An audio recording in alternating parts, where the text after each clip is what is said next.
Hello, good afternoon to each and everyone. It's me again. I am Shello. Now, andito po ako sa Miet. May applying business hotel.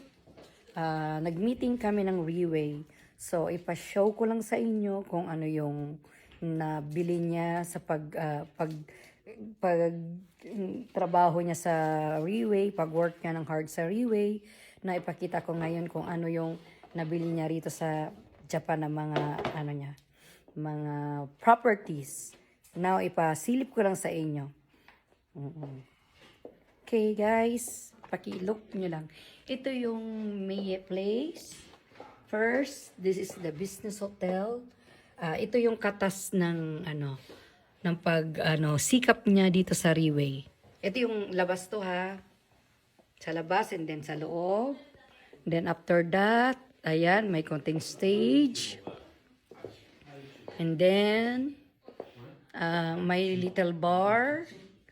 And then this one is a business hotel na nabay niya, katas ng Riway. Pa-show ko lang ha. And then lalabas ako para makita ninyo. Man, look ha, pakilook mo to. Ito yung Casco Villa 33. Ito yung katas ng Riway. Actually, ang namin rito, yung giant apply namin dito, hindi siya Hapon. Siya ay Singaporean person. But makita mo, he's really amazing.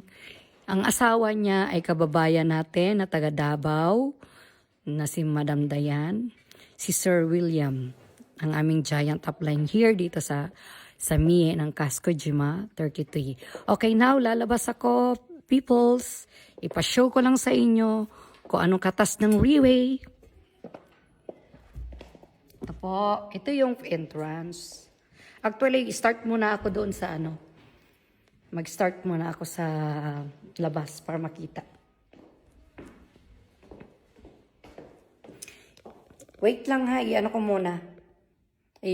ko muna. Thank you for watching and listening, guys. See you later. God bless us. Thank you, God.